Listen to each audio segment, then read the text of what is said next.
Elena Rodriguez adjusted her tool belt as she entered the sprawling commercial airline training facility at dawn. The massive hangar housed 3 Boeing 737-800 flight simulators, their hydraulic systems humming quietly in the background. She was here for routine maintenance on the avionics systems, but the familiar smell of jet fuel and electronics brought back memories of F-22 Raptor cockpits she tried to keep buried. 3 flight instructors clustered near the primary simulator, their voices carrying across the concrete floor.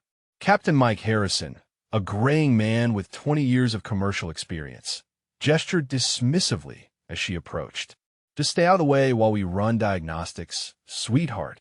This is sophisticated equipment, not something you can fix with a wrench." His colleague, Instructor James Walsh, chuckled as he noticed her examining the hydraulic pressure readings on the secondary console. "I doubt she even knows what those numbers mean. These systems require actual flight training to understand, not just basic maintenance certification." Elena quietly observed the hydraulic pressure gauge, showing 2,800 psi when it should read 3,000 psi for optimal performance. The slight variance would affect control surface response during emergency maneuvers, but she remained silent as the instructors continued their dismissive commentary about women in aviation maintenance roles. The third instructor, David Chun, noticed Elena studying the electrical bus configuration display and shook his head with obvious annoyance. "Look, maintenance lady, we appreciate you keeping our equipment running, but actual pilots need to focus here. Why don't you go check some light bulbs or something while we handle the real aviation work?" Elena opened her maintenance tablet to document the hydraulic discrepancy she had observed, but Harrison stepped closer with growing irritation. "Whatever you think you found, just write it up in your little report and let qualified people handle the analysis. These Boeing 737-800 systems are way beyond basic wrench-turning comprehension." Walsh pointed to the avionics bay access panel Elena was approaching. "That contains sensitive flight management computer interfaces that cost more than your annual salary. One wrong move from unqualified hands could ground this entire training program for weeks while we recalibrate everything." The harassment escalated when Elena noticed the electrical backup system showing amber warning lights that the instructors had completely missed. She hesitated, knowing her technical observation would likely trigger more mockery, but the safety implications were too significant to ignore. The backup power distribution wasn't functioning properly. Elena cleared her throat quietly and pointed to the amber warning lights on the electrical panel. "Excuse me, but your backup power distribution system is showing failure indicators. If you lose primary electrical during emergency training, you won't have proper instrument lighting or radio communications capability." Harrison spun around with visible anger, his face reddening as other trainee pilots gathered to watch the confrontation. "Are you seriously trying to tell 3 certified flight instructors how to read our own equipment? Lady, you change oil and replace brake pads. Leave the complex avionics to people who actually understand flight systems." Chun laughed loudly, making sure everyone in the hangar could hear his response. "This is exactly why maintenance personnel shouldn't be allowed near pilot training areas. They see a few blinking lights and think they understand sophisticated aircraft systems that require years of flight training to comprehend properly." Walsh pulled out his phone and began recording Elena's attempt to explain the electrical system malfunction. "Wait until the guys back at headquarters see this." Maintenance worker tries to lecture commercial airline instructors about Boeing 737,800 electrical systems. This is going viral for sure. The public humiliation intensified as more personnel gathered around, creating a circle of witnesses to Elena's supposed technical incompetence and presumptuous behavior toward qualified aviation professionals. Suddenly, the hangar's emergency alarm system activated with piercing shrieks as red lights flashed throughout the facility. The primary flight instructor, Captain Robert Stevens, was running the advanced emergency response simulation when he collapsed at the simulator controls, clutching his chest in obvious medical distress. Harrison rushed to Stevens while shouting orders to the gathered personnel. Someone call emergency medical services immediately. We need paramedics here now. The simulation is still running with multiple system failures cascading through the Boeing 737-800 scenario. The simulator's speakers crackled with automated warnings as the training scenario continued its programmed emergency sequence. Engine fire warning, hydraulic system failure, electrical bus malfunction. Multiple red warning lights illuminated the cockpit displays, while altitude and airspeed indicators showed rapidly deteriorating flight conditions. Walsh stared at the simulator controls in panic, realizing the complexity of the emergency scenario was beyond his commercial training experience. This is a combat-level crisis simulation with cascading system failures. Stevens was the only instructor qualified to handle this type of advanced emergency response training. Chun frantically searched through training manuals while the simulator continued its relentless emergency progression. We need someone with actual combat flight experience to take over this scenario before it becomes a complete disaster and ruins our entire training program. A distinguished man in a crisp Navy uniform stepped forward from the observation area, where he had been quietly watching the training session. Captain Marcus Thompson, a retired Navy SEAL with weathered features and sharp eyes, surveyed the chaotic scene with military precision and authority. His voice cut through the panic with commanding clarity that immediately silenced the frantic discussions among the commercial instructors. Is there a combat pilot here who can take over this simulation? This scenario requires someone with actual wartime flight experience, not just commercial aviation training. Harrison looked around desperately at the assembled personnel while the simulator's emergency warnings continued their relentless cascade. We don't have anyone with combat flight experience on staff today. Our most qualified instructor is unconscious, and this simulation is beyond our commercial training protocols. Walsh attempted to approach the simulator controls, but stepped back when he saw the complexity of the multiple system failures displayed across the cockpit screens. The hydraulic pressure is dropping rapidly, electrical systems are failing sequentially, and the engine fire suppression isn't responding to standard procedures. Thompson's eyes swept across the hangar, noting Elena standing quietly near the maintenance equipment while the male instructors struggled with their obvious incompetence. The simulation was designed for military-trained pilots who could handle cascading emergencies under extreme pressure conditions. The simulator's automated voice announced additional system failures in rapid succession. Cabin pressure warning, navigation system malfunction, primary flight controls degraded.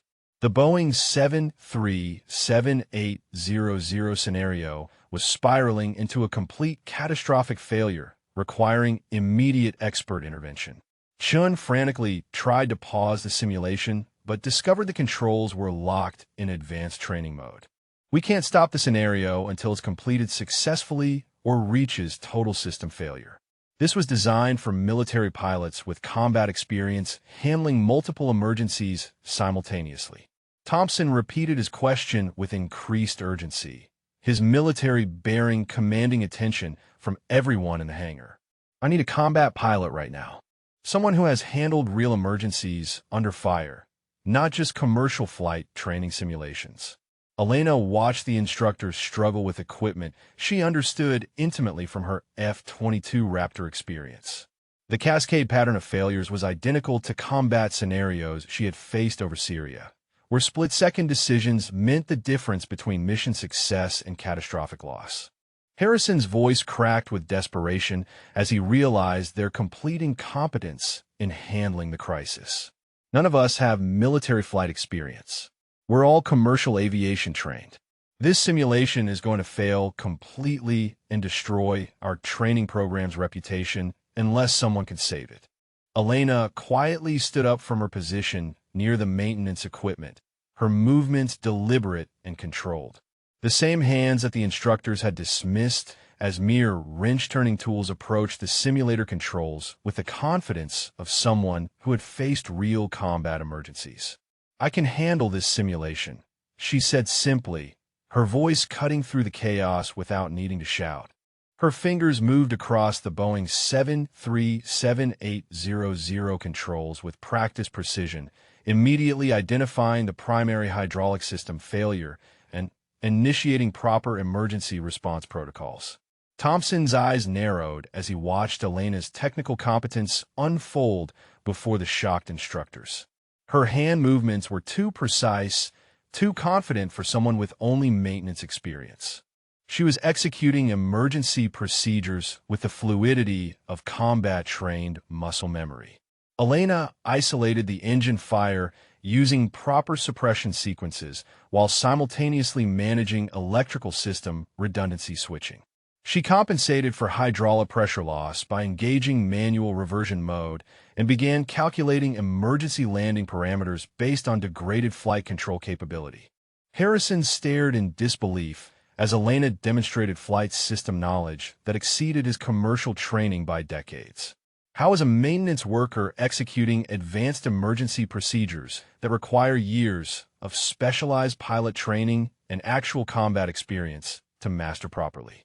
Elena's fingers danced across the flight management computer with expertise that made the commercial instructor's earlier mockery seem absurd. She executed a tactical descent profile while managing multiple system failures, her movements reflecting thousands of hours in high-performance military aircraft. Thompson stepped closer to observe her technique, recognition dawning in his experienced eyes. Those aren't commercial aviation procedures.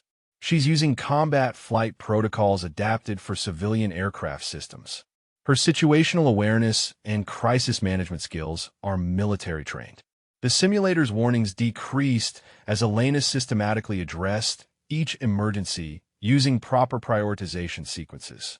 She maintained end aircraft control while configuring systems for emergency landing approach, demonstrating the type of multitasking ability that only came from actual combat flight experience. Walsh watched in stunned silence as Elena executed a perfect emergency landing sequence, bringing the simulated Boeing 737-7800 to a safe touchdown despite the cascading system failures that had overwhelmed their commercial training capabilities completely. Thompson's voice carried the authority of someone who recognized authentic expertise when he witnessed it. "Viper, is that you?" Only one pilot I knew could handle that type of emergency with such precise technical execution and unshakable composure under extreme pressure conditions like that performance just demonstrated. Elena turned slowly from the simulator controls, her composure unchanged despite the shocked stares of everyone in the hangar. "Yes, sir, Captain Rodriguez," call sign Viper. "I flew F-22 Raptors with the 27 Fighter Squadron out of Langley Air Force Base for 8 years, including 3 combat deployments over Syria."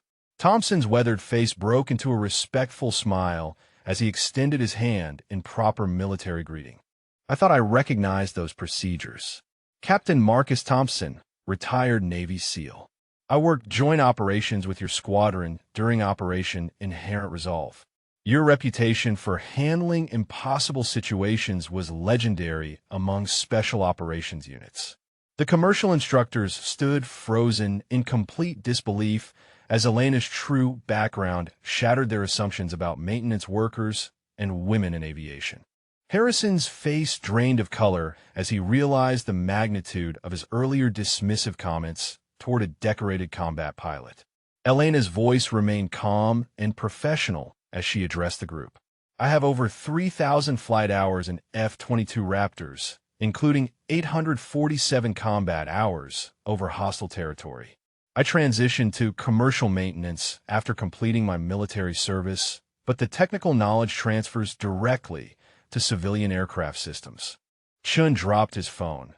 The recording device that was supposed to capture Elena's supposed incompetence, now containing evidence of extraordinary technical expertise that made his earlier mockery appear utterly foolish and professionally embarrassing.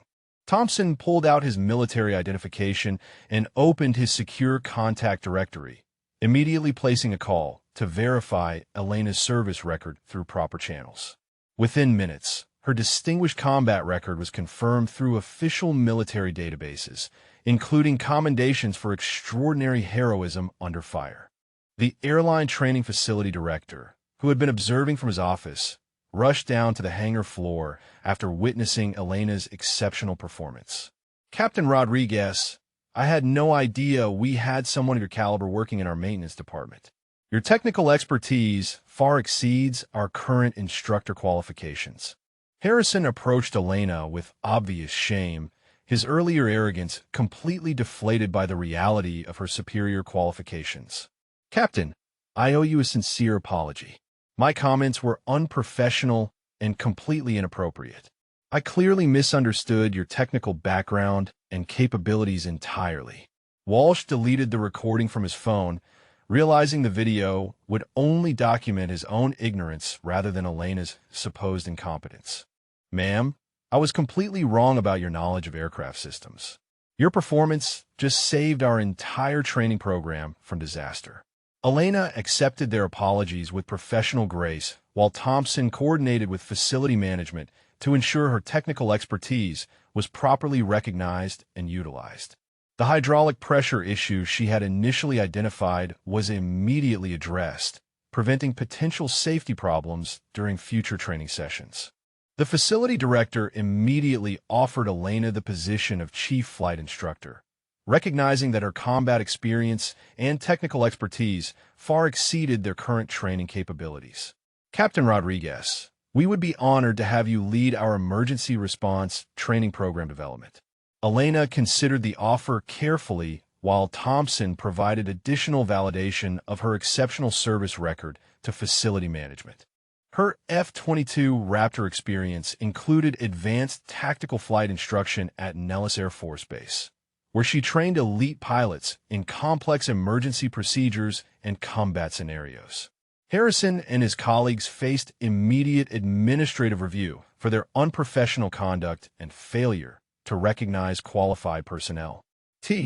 Their dismissive attitudes toward technical expertise, particularly from women, violated company policies regarding respectful workplace behavior and professional competency assessment.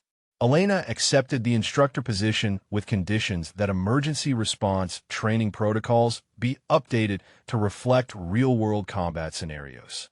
Her new curriculum would bridge the gap between commercial aviation training and military-grade crisis management capabilities. Thompson arranged for Elena to receive proper recognition through veteran aviation organizations, ensuring her transition from maintenance worker to chief instructor became a model for identifying hidden expertise among personnel.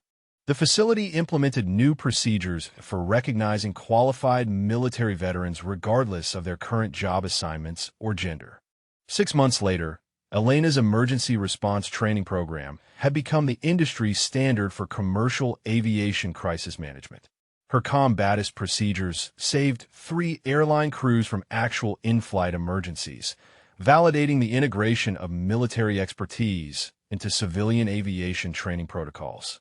Thompson visited the facility regularly as a guest instructor, sharing joint operations experiences that enhanced Elena's curriculum development.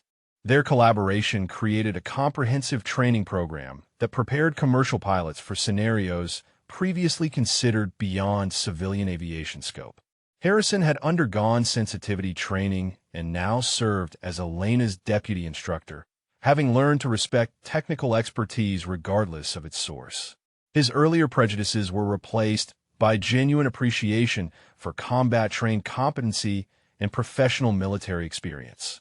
The facility became a recruitment center for military veterans transitioning to civilian aviation careers. Elena's story inspired policy changes throughout the airline industry, ensuring qualified personnel were properly identified and utilized regardless of their current job assignments or demographic characteristics. Elena's quiet professionalism and exceptional technical competence established lasting institutional changes that valued authentic expertise over superficial assumptions. Her legacy transformed how the aviation industry recognized and developed talent among military veterans, particularly women, creating opportunities for countless qualified professionals to contribute their combat-proven skills to civilian aviation safety.